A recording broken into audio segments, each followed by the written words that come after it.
Hi everyone, how's everybody doing?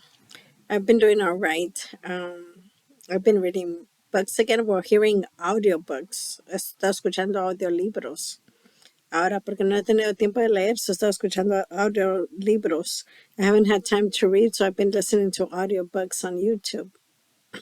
I didn't know there were a lot of audiobooks on YouTube. Anyways, I reread 11 Minutes. I reread Adultery. I have been hearing Bad Feminist from Roxane Gay, and I've been hearing the book, the audiobook, and I'm halfway through. I think that book is very good if you're a feminist, but it's called not, uh, it's called Bad Feminist, Mala Feminista. It's also in Spanish version, a translation of it. I think that like if you call yourself a feminist is okay, but not a lot of people call themselves feminists.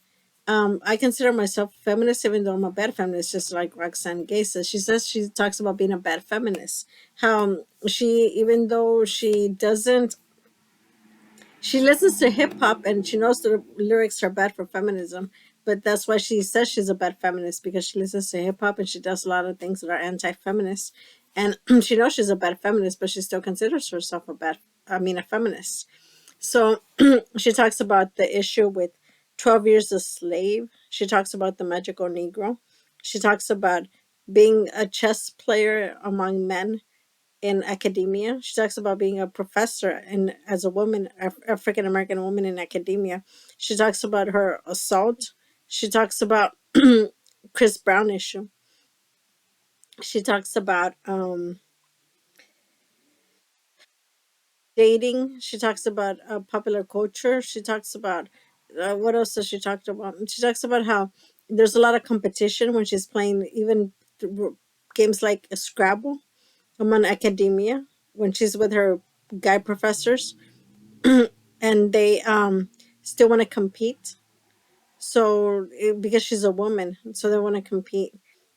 She talks about many things. It's her thoughts on many different things. So I'm listening to the audiobook, and I think it's really interesting how it plays out, how her whole life, how she became a feminist, and how she has different views on different topics. I think it's very good.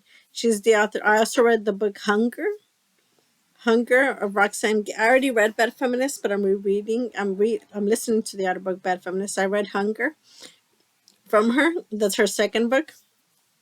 Well, it's not her second book. She has other books. Hunger, it's about her issue with being overweight. And in the beginning, she talks about how she was thinking about getting gastric bypass surgery. How it was offered to her, and she went to the surgery thing, and she can't believe what they do. They staple the stomach, and she sees a lot of people worried about how thin they're gonna be. So she decides not to go through with the operation, and she says that she's gonna continue being overweight. And she's not gonna worry about food, and she says how she deals with the assault that she had. She deals with it through food issues. That's how she dealt with her abuse. She dealt by eating a lot, hiding her body, and over hiding her body because she didn't want to be objectified, and she didn't want it. She didn't want to make put herself out there, something like that. So she ate a lot and gained a lot of weight. And she talks about her experience being an overweight woman. She talks about how she was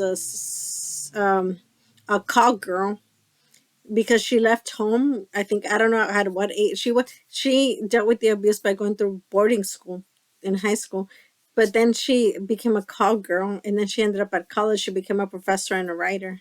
So she did a lot of different things. She talks about her experience as a call girl, how she didn't have to show herself as or in her body as a being a call girl because all she had to do was pick up the calls. She talks about a lot of different things. I read that book, Hunger, and I read Bad Feminist. I'm rereading Bad Feminist. I don't know if I'm going to read Hunger because I already read it 2.5 times, close to 3 times. I've already read it. I My next book is going to be Isabel Allende's by Violeta. I was supposed to read it this month for my book club, but I don't know if I'm gonna be. I have to see if I'm gonna join the book club again or not. I am part of a Spanish literature book club, and I didn't have time to read it because I just couldn't get time to. I time didn't permit. I was sick most of the time. I was sick for a whole month, so time didn't permit it. I got the book late, and then I couldn't read it because I was sick. I had a cold, and my voice went out. It was cracked. My voice cracked, and I had um I had laryngitis, and I couldn't speak, and I was very sick, and so I couldn't read my book. I couldn't attend this month's meeting. I don't know if I'll be attending next month's meeting since I didn't get the book. I could call it in and get it, but I have to see if I'm going to do that. Since I'm reading Bad Feminist right now, I was part of a book club for a year, but then the Corona hit, so I didn't continue going. And then I got sick, so I couldn't read anymore because of the headaches I was experiencing.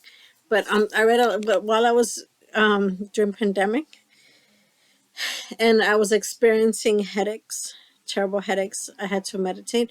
I read like 150 or 200 pages of The Hate You Give. I read I Am Not Your Perfect Mexican Daughter. I read a lot of books on feminism. I was reading Alicia Keys. Alice Walker's poem, a book about poetry. I was reading The Feminine Mystique. I was reading, what else was I reading? I can't remember. I was reading a whole bunch of books, but I couldn't finish them. I read halfway through most of them because I couldn't finish them. I was trying to get through Adultery again, but I couldn't. I finally got through it this time around. So it was like the third time around that I was getting through it. But I reread books a lot. I read like one or two books a month, and I've been doing that forever. I started reading at a very young age, at 6 years old. By 6 years old, I was already reading books in Spanish and in English. So I've been reading chapter books since elementary school. In middle school, I read half. I read like 30 books of Babysitter's Club and 30 books of Goosebump and Fear Street. I always had my summers I spent reading in middle school. In high school, couldn't read anymore because I um I was part of the AP honors, like the AP courses, so it didn't give me time to read anything extra. So I didn't read anything in college and high school because time didn't permit, and I was just not wanting to read anything extra since I had to do a lot of heavy reading. And then when I graduated college in 2007, I started picking up reading again. And I've been reading a lot of books. I've read a lot of Paulo Coelho books. I've read Elisa Valdez Rodriguez. I've read a lot of different books. I've read Ta-Nehisi Coates. I've read Roxane Gay. I've read Isabel Allende. I've read a lot of different books since I graduated college. I, and I read Gabriel Garcia Marquez too. So I've been doing focusing my pastime is reading books. I love to read books. It's something I've dedicated myself to, and I think literature is like a tool we can use to educate ourselves and to talk and to change. Like if the more you know, the more you can educate yourself, and the more you could learn how to change the system around and things that do not work and things that do work. And you could write about your experiences, and you could write about fiction and nonfiction, and it's also good to write. But I think that like my headaches are getting better. I'm doing it a lot better, but like I've been focusing on myself and trying to get better. I finally finished reading books. Some of the books I was reading, I read I'm Not Your Perfect Mexican Daughter by Jessica Sanchez. I think that's her name or something like that. I read it twice. I read it in English twice, and then I tried reading in Spanish, but I couldn't finish it. Not that I can't read it, but I couldn't finish it. I read I read it in my oh yeah, I read I'm Not Your Perfect Mexican Daughter, and then I reread it for my book club. I read it for my book club, so it was that was a good experience. I was able to present on the book, and it was a good experience. So I chose, so I was assigned to present for that book, as so that was pretty good. I think that like I have been trying to get my time organized again. I'm trying to get a schedule. I'm trying to cook more, but cooking isn't getting done. So I've been ordering out. I'm not. I usually eat vegetables and brown rice. That's the easiest thing for me to boil a vegetable and do a pot of brown rice and eat it for 2 or 3 days, and then make a new batch, and then just boil a vegetable. It's pretty easy and season it, and it's pretty easy to do. I haven't been doing that. I've gained a lot of weight, so I'm not even going to complain about the weight gain because I'm not cooking. I know I'm not cooking. I'm not motivated to. I haven't been motivated because of the headaches and how depressed I felt during the pandemic. I I haven't been doing much, so I haven't been cooking. I wasn't cleaning. I wasn't doing anything, and I live with my parents. I know it's sad that I live with my parents at the age that I am, but I haven't been able to work at a job where I can get a where I can get an apartment for myself.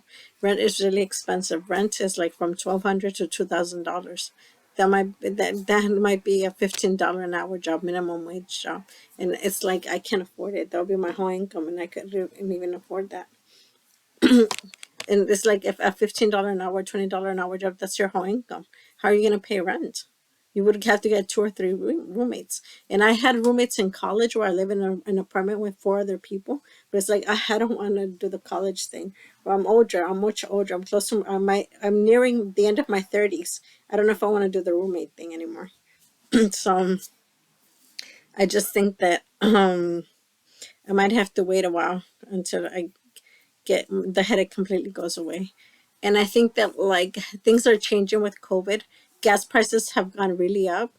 I think that like the food has gone up. Meat is really expensive right now. It's like at Costco you could get it for like $75. I think at the Food Max you get it for $20 to $30, or any other store, Safeway, maybe $40.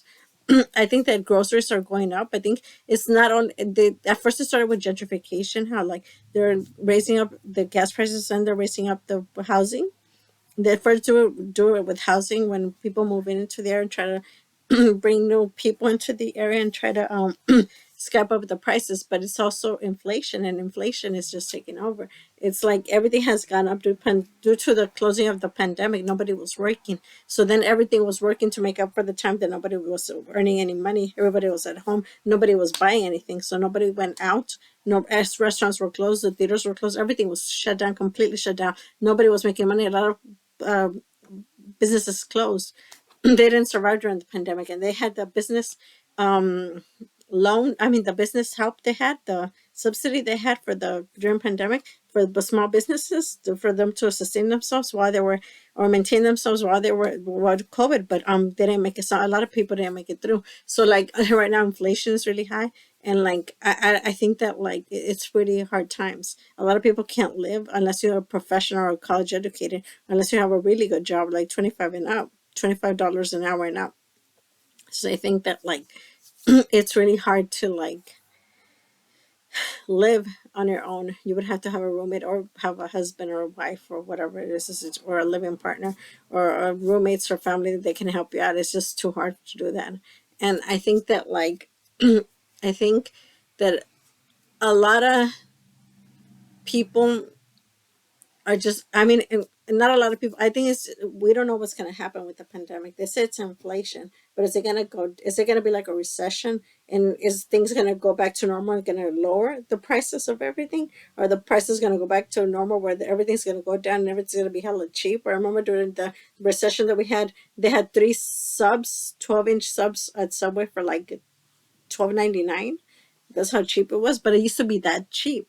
And I remember that the food used to be that cheap, $12.99. You used to get three subs for $11.99, and now you get two subs, 12 inches, for $24. It's like things have gone up all the time, and during uh the over the 10 years that have passed. So I don't know if they're going to go completely down. This is inflation, but I mean, I think we're headed towards a recession. And if it's a recession hits, I think it's going to be, we're going to go, everything's going to lower. It might not. I mean, if we hit recession period, then are things going to go up again to normal? I mean, Frisco never recovered gentrification. Things got really expensive in San Francisco, $2,000, $3,000 rent, unless you're living low income housing, and it never recovered. And like And there's no rent with rent. I don't know if there's rent control or not. So if you had rent control, there would be rent control, and everything would be they wouldn't be making the rents very high. So I think that like Frisco never recovered from gentrification, and so I think that like we don't know what's going to happen with the rest of the Bay Area. That now it's going to be like Frisco. Are we going to have to live like 5 to 7 people a house? Is it like a house is already up to $100,000? I mean, not $100,000, close to 1 million. It's like I can't afford a house. I'm not gonna buy a house. I'm sure not gonna buy a house. I can't afford no $1 million. I don't, but I don't even qualify for that loan to get $1 million loan or $700,000 loan. I don't have a husband. I don't think I could qualify for that. I mean, even with two incomes, I don't know if you would have to make really good money to qualify for that high amount of a loan.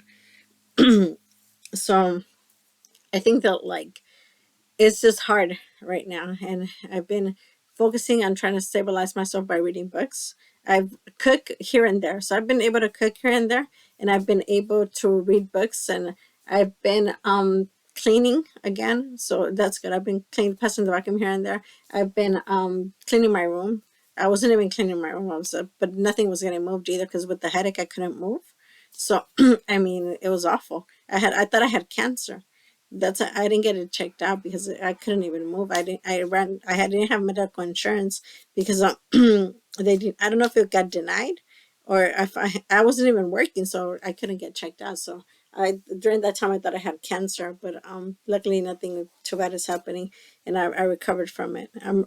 Slowly recovering from that headache because I still get headaches here and there, and I'll be at work, and I mean I have a job right now, but so I'll be at work, and sometimes I get that headache, and it's like it still continues, and it's pretty bad. So I think that like I'm gonna leave you guys with this. Regardless of what politics are going on, regardless of whatever's going on in your life, you got to look at the bright side. And I know there's no bright side, and everybody hates it when people say look at the bright side. But take care of yourself. Focus on yourself. How to take care of yourself. Do whatever makes you happy. Have a hobby, um and I think that like do it, and it's hard to go out now with everything being so pricey. You could do I mean, especially it's going to be winter now, so people are not going to be going out. So I think or you might or might not, depending if you like to go out in the winter. A lot of people stay, like a lot of my friends, they don't go out in the winter. They're homebodies, so they won't go. They just say it's raining outside, I'm not going to drive. Okay, we won't go anywhere. So most of the winter we don't go out, so we usually go out only in the spring or summer with my friends. So they don't, during the winter they don't like to drive or anything. So I mean, like a lot of people do that. They don't like to go out in the winter. They're homebodies. They like to watch TV or play video games, and they won't go out. I mean, it's a lot like that with a lot of people. So I mean, take care of yourselves and do what's best for you. All right. Good night.